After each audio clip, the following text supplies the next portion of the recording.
जय हिंद। प्रभात पाठशाला अर्थात सुबह की ऑनलाइन पाठशाला में आप सभी का वेरी वेरी वेलकम। तो चलिए आज के हम अपने प्रभात अर्थात सुहाने सुबह की शुरुआत डॉक्टर भीमराव अंबेडकर बाबा साहेब के विचार के साथ करते हैं। उनका कहना था कि अगर किसी समाज की उत्थान का पता लगाना है, उन्नति का पता लगाना है, तो आप वहाँ की औरतों की स्थिति को विश्लेषित कीजिए, औरतों की स्थिति को देखिए। जिस समाज में औरतों की स्थिति अच्छी होगी वह समाज एक उन्नतशील समाज होगा, और जिस समाज में औरतों की स्थिति दयनीय होगी वो समाज एक पतनशील समाज होगा। अर्थात हम औरतों की स्टेटस से पता लगा सकते हैं कि समाज की उन्नति की स्टेटस क्या है।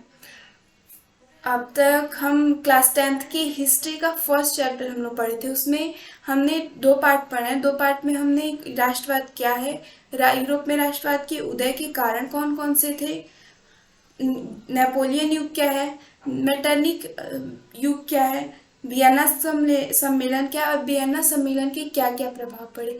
हमने देखा कि वियना सम्मेलन के प्रभाव स्वरूप कई सारे जो यूरोपीय देश थे उनको उन पे बहुत ही नकारात्मक प्रभाव पड़ा।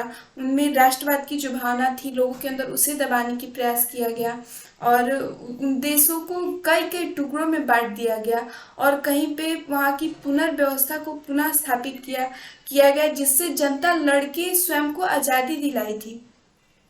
इस तरह हम सबसे पहले फ्रांस का एकीकरण देखेंगे कि हमने देखा था कि पिछले पार्ट में कि फ्रांस में पुनः बूर्बो वंश की स्थापना कर दी गई, जिसे फ्रांस की क्रांति 1789 ईस्वी की फ्रांस की क्रांति के समय उखाड़ फेंका था जनता ने और कुछ नेतृत्वकर्ताओं ने। उसे पुनः मेटरनिक व्यवस्था के द्वारा उसे पुनः स्थापित कर दिया गया। अब हम फिर देखेंगे कि जनता इसे पुनः हटा के कैसे अपनी मनपसंद की शासक को सत्ता पे बैठा रही है, और इसके क्या प्रभाव, कैसे जनता उभर रही है इस चीज से। सबसे पहले हम देखते हैं फ्रांस का एकीकरण कैसे हुआ। हमने देखा कि जब मेटरनिक शासन में मेटरनिक के अंतर्गत जब मेटरनिक व्यवस्था के अंतर्गत यूरोप की शासन व्यवस्था जब बैठी, तो उसी समय हुआ ये कि जो फ्रांस था वहाँ पे बूर्बो वंश की स्थापना पुनः कर दी गई। और जब बूर्बो वंश की स्थापना हुई तो हमने देखा था फ्रांस की क्रांति में 9th क्लास में हमने पढ़ा है कि लुई 16 की मृत्यु हो गई, और बीच में कुछ समय में लुई 17 भी नहीं रहे, और उसके बाद से लुई 18 हुए, उन्हें फिर से शासन में लाया गया। और जो लुई 18 थे वो फ्रांस की क्रांति से पूर्णतः वाकिफ थे कि कैसे जनता उनके वंश को, उनके राजवंश को जो पूर्णतः सत्ता में है उसे उखाड़ फेंक रही है। तो ये उस समय की घटना से पुनः परिचित थे, और साथ ही में ये चाहते थे कि सत्ता में भी रहे, तो इसलिए उनको मेटरनिक व्यवस्था को भी मानना था। तो इसलिए उन्होंने किया ये कि उन्होंने जो फ्रांस की क्रांति के मतलब लोगों के हित में भी और मेटरनिक व्यवस्था के हित में भी, अर्थात वो दोनों तरफ से अच्छे रहे, इसके लिए उन्होंने मध्य की स्थिति को अपनाया।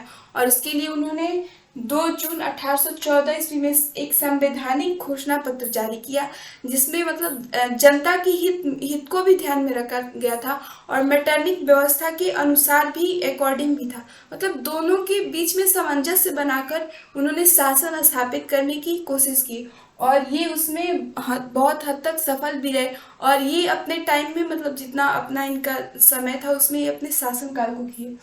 तो ये उसके बाद से चार्ल्स 10 जब इनका निधन हो गया, ये शासन से हट गए, उसके बाद से चार्ल्स 10 शासन में आए, और ये जो चार्ल्स 10 थे वो भी बुर्बो वंश के ही शासक थे।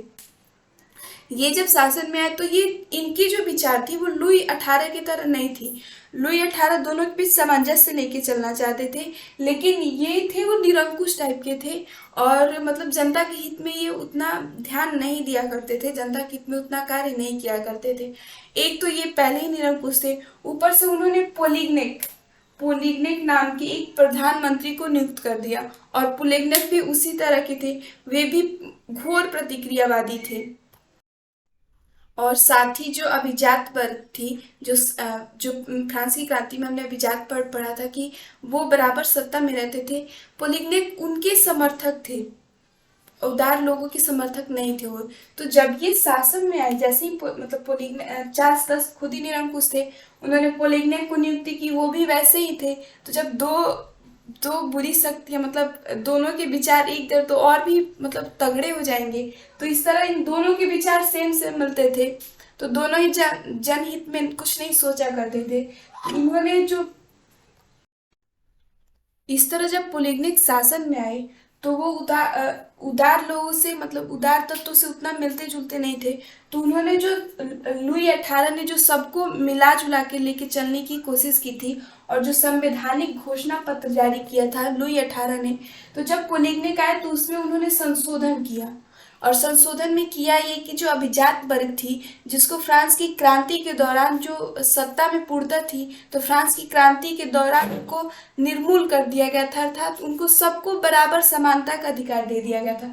लेकिन जैसे ही पोलिग्निक आए, उन्होंने अभिजात वर्ग फिर से उन्हें सत्ता में लाने की कोशिश की, पोलिग्निक ने अभिजात वर्ग को। और जब ये वहाँ के उदार तत्व के लोगों ने देखा, और वहाँ के जो प्रथम सदन के लोग थे वो बहुत ही अच्छे, मतलब उदार लोग, उदार के व्यवहार के थे, जनता के हित में सोचने वाले थे। तो जब उन्होंने देखा कि पोलिग्निक फिर से अभिजात वर्ग को सत्ता में ला रहे हैं, तो प्रथम सदन के लोग और जो उदारवादी लोग थे, उन्होंने मिलकर पोलिग्निक का विरोध किया कि आप ऐसा नहीं कर सकते, क्योंकि ये जो संवैधानिक घोषणा पत्र जारी किया गया है उसमें सबको समान अधिकार दिया गया, इसलिए आप किसी भी वर्ग को अधिक अधिकार नहीं दे सकते। इसलिए इन्होंने तो विरोध किया। लेकिन जैसे ही प्रथम सदन के लोग और उदारवादियों ने विरोध किया,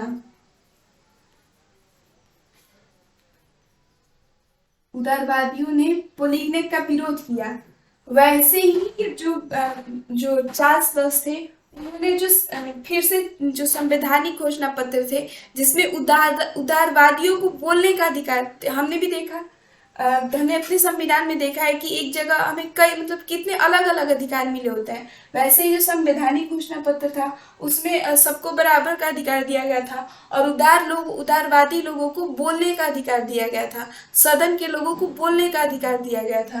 तो यहाँ पर उन्होंने जब पोलिग्निक आया, उन्होंने अभिजात वर्ग को समानता से उठाने की कोशिश की। तो जब इन्होंने समानता से उठाने की कोशिश की, उसी वक्त जो उदारवादी लोग थे और प्रथम सदन के लोग थे, उन्होंने विरोध कर दिया। और जैसे उन्होंने विरोध किया, तो फिर चार्ल्स दस 4 अध्यादेश लगा के, जो संवैधानिक घोषणा पत्र के उदार तत्व थे, जिससे कि प्रथम सदन के लोग बोल सके, उदारवादी अपने विचार को प्रकट कर सके, उन सबको 4 अध्यादेश लगाकर उन्हें समाप्त कर दिया उन्होंने, चार्ल्स दस ने। तो जब इन्होंने समाप्त कर दिया, इसके बाद तो प्रथम सदन के लोग, उदारवादी लोग, जो भी लोग बोलने वाले थे, उन सबकी आवाज को बंद कर दिया गया। अब जब उनकी आवाज को बंद कर दिया गया, तो चार्ल्स दस और प्रधानमंत्री पोलिग्निक जो चाहे वो कर सकते थे, वो अपने अनुसार कैसे भी शासन व्यवस्था लगा सकते थे। लेकिन वहां की जनता अब ये ऐसा पुनः नहीं होने देना चाहती थी। इसलिए उन्होंने जैसे ही 25 जुलाई 1830 को अध्यादेश लगा, उसके जस्ट 3 दिन बाद 28 जुलाई 1830 से गृह युद्ध शुरू हो गया फ्रांस में। पहले तो ये पेरिस से शुरू हुई और ये पूरे देश में फैल गया, पूरे फ्रांस में फैल गया। और यहाँ पे हम बुक में देखेंगे तो ये जो टाइम दिया गया वो 28 जून दिया गया है। आई थिंक ये मिसप्रिंट हो गया, यहाँ पे 28 जुलाई होगा। उसके बाद से गृह युद्ध शुरू हो गया, और इसी को हम कहते हैं जुलाई 1830 ईस्वी की क्रांति। आपने जुलाई 1830 ईस्वी की क्रांति समझ ली कि किसके खिलाफ हुई थी? चार्ल्स दस और लुई 18 के खिलाफ हुई थी, इस कारण कि उन्होंने अभिजात वर्ग को ऊपर करने की कोशिश की, और प्लस प्रथम सदन और उदारवादी लोगों के जो बोलने की अभिव्यक्ति थी, और जो भी उदार तत्व थे संवैधानिक घोषणा पत्र में, जिसे लुई 18 द्वारा लाया गया था, उन सबको भी उन्होंने बंद कराने की कोशिश की। इस तरह उनको ये चीज जनता को अच्छा नहीं लगा, और उन्होंने गृह युद्ध प्रारंभ कर दिया 28 जुलाई 1830 से। और इस तरह ये चीज जो भी हुआ जुलाई में हुआ, इसीलिए हम इसको जुलाई 1830 ईस्वी की क्रांति के नाम से जानते हैं। अब जब ये क्रांति हो गई, तो इसके कुछ परिणाम भी वापस निकल के आए। तो इसके परिणाम में सबसे पहला परिणाम ये था कि जो बुर्बो राजवंश की स्थापना की गई थी मेटरनिक व्यवस्था के अंतर्गत, उसे समाप्त कर दिया गया। अर्थात अब बुर्बो वंश में इस वक्त दो शासक हुए, लुई 18 और चार्ल्स 10। ये चार्ल्स 10 को भी हटा दिया गया और लुई 18 तो मतलब इनकी शासनकाल समाप्त हो गई तो ये हट गए। इस तरह बुर्बो राजवंश का समाप्त हो गया और उसकी जगह पे आयरलैंड्स वंश की स्थापना हुई। और जो आर्लियंस वंश की स्थापना हुई उसमें उसके बाद से आर्लियंस वंश के शासक बने लुई फिलिप। और जो लुई फिलिप शासक बने थे वो जनता की सम्मति से और वहाँ की मीडिया और प्रेस की सर्वसम्मति से बने थे। अर्थात वो सबकी मतलब सहमति से शासन में आए थे आर्लियंस वंश के शासक लुई फिलिप। इस तरह इसके पहले परिणाम हुए ये कि बुर्बो राजवंश की समाप्ति हो गई और आर्लियंस वंश की स्थापना होगी। दूसरा प्रभाव ये पड़ा कि जो फ्रांसीसी क्रांति जो 1879 ईस्वी में फ्रांसीसी क्रांति हुई थी, उसके जो सिद्धांत थे कि जो शासन होगा वो जनता के हित में होगा, जनता के अनुसार होगा और देश के कार्यान्वयन को देखते हुए होगा, उसका पुनः जागरण हो गया। ये चीज हुआ। थर्ड ये प्रभाव पड़ा कि परिणाम आए कि जो वियना सम्मेलन में जो उद्देश्य थे कि यहाँ पे पुरातन व्यवस्था को ही लागू रहना है और मेटरनिक व्यवस्था के अनुसार ही शासन चलाया जाएगा, ये चीज निर्मूल साबित हो गया। क्योंकि वहाँ की जनता ने और प्रेस मीडिया ने अपने सहमति से दूसरे राजवंश के दूसरे शासक की सत्ता में ला दी। इस तरह ये निर्मूल। चौथा प्रभाव ये पड़ा कि अन्य यूरोपीय देश जो भी मैटरनिक व्यवस्था से प्रभावित थे, जो उसकी कुप्रथा से प्रभावित थे, उनके अंदर भी ये चीज आया कि हम भी अपनी स्थिति को सुधार सकते हैं, हम भी अपने देश की शासन व्यवस्था को सुदृढ़ कर सकते हैं। इस तरह हमने देखा कि 1830 ईस्वी की क्रांति हो गई और उसके परिणाम भी निकल के आ गए। अब शासन में लुई फिलिप आ गए। अब हम आगे लुई फिलिप की बारे में पढ़ेंगे। इस तरह हमने देखा कि लुई फिलिप शासन में आ गए, वो भी जनता की सर्वसम्मति से। तो जब ये शासन में आए तो उन्होंने अपना प्रधानमंत्री गिजो को नियुक्त किया और ये जो गिजो थे वे कट्टर घोर प्रतिक्रियावादी थे। और ये जो लुई फिलिप जो जनता की सर्वसम्मति से आए थे, वो आए तो सर्वसम्मति से थे, लेकिन वो बहुत ही महत्वाकांक्षी थे और उनका मानना था कि मतलब वो ऐसा चाहते थे कि वो सारी जो हमारी समाज है उन सबको वर्ग को एक साथ लेके चले। क्योंकि हमने देखा कि जो पहले जो पूंजीपति वर्ग के लोग थे, जब सबको समानता का अधिकार दे दिया गया तो पूंजीपति वर्ग के लोग, अभिजात वर्ग के लोग ये बहुत ही मतलब गुस्सा टाइप के रहते थे उनसे, शासन राष्ट्र से और जो राष्ट्र के शासक थे उनसे। इसलिए लुई फिलिप ने सोचा कि हम सबको समान अधिकार देंगे और सबको बराबर लेके चलेंगे। इसलिए उन्होंने गिजो थे जो पूंजीपति थे और उनको 1840 ईस्वी में प्रधानमंत्री नियुक्त कर लिए। अर्थात ये 10 वर्ष तक अच्छे से शासन किए, 30 से 40 तक, और 40 में उन्होंने गिजो को अपना प्रधानमंत्री नियुक्त कर दिया। और ये जो गिजो थे सबसे पहले घोर प्रतिक्रियावादी थे और दूसरी बात ये थी कि उनको न शासन में रुचि थी, ना कुछ संविधान में रुचि थी, ना देश की व्यवस्था को देख रेख करने में रुचि थी, किसी बात में उन्हें कोई रुचि नहीं थी। और लुई फिलिप थे, उन्होंने सारे वर्ग थी पूंजीपति को भी साथ लेके चलने के लिए स्वर्णिम मध्यवर्गीय पद्धति लाए। और जब ये पद्धति लाए तो वे स्वयं भी जाके पूंजीपति वर्ग के लोगों के साथ रहने लगे और कहते हैं कि संगति का असर पड़ता है।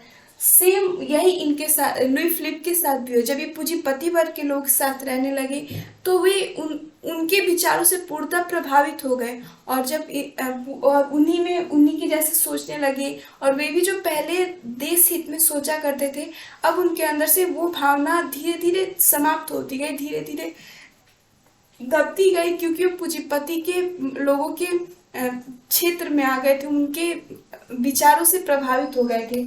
इस तरह जब ये 1840 में गिजो प्रधानमंत्री बन गए और वे पूंजीपतियों के साथ रहने लगे तो उन्हें देश की आर्थिक व्यवस्था, सामाजिक व्यवस्था, किसी भी व्यवस्था, राजनीतिक व्यवस्था, वो सारी व्यवस्था को देखना छोड़ के वो सिर्फ अपने बारे में सोचने लगे। इस तरह देश की आर्थिक व्यवस्था भी खराब हो गई, सामाजिक व्यवस्था भी खराब हो गई। हमने देखा कि पूंजीपति वर्ग को फिर शासन में ले लिया गया वो भी खराब हो गई। सामाजिक व्यवस्था, आर्थिक व्यवस्था, उस देश की स्थिति, जब वो शासन व्यवस्था को नहीं देखे देश की स्थिति दयनीय होने लगी। इस तरह आर्थिक व्यवस्था भी खराब हो गई। उसके बाद से देश में बेरोजगारी फैल गई। बेरोजगारी फैल गई देश में, इनके शासनकाल में भूखमरी भी फैल गई।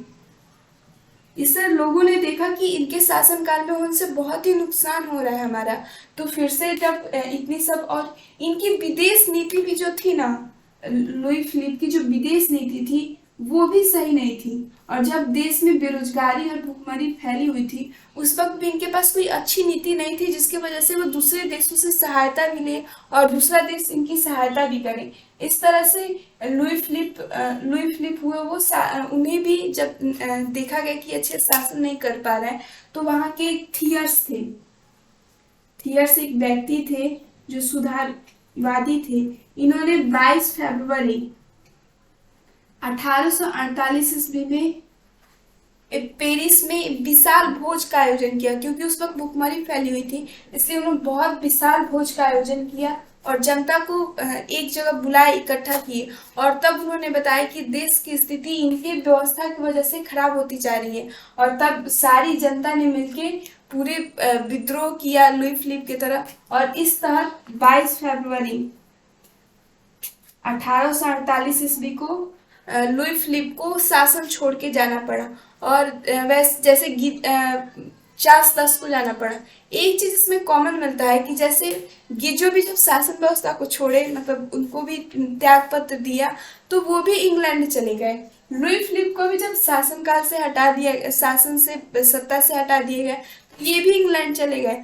ये अक्सर देखने को मिलता है कि जिस शासक को सत्ता से हटा दिया जाता है तो वे सब इंग्लैंड जाते हैं। अब इसका तो कोई फैक्ट नहीं दिया है कि इंग्लैंड ही क्यों चले जाता है, लेकिन ये भी जब 22 फरवरी को ये चले गए, मतलब थियर्स के विशाल भोज ने आयोजन किया, उसके बाद से विद्रोह हुआ।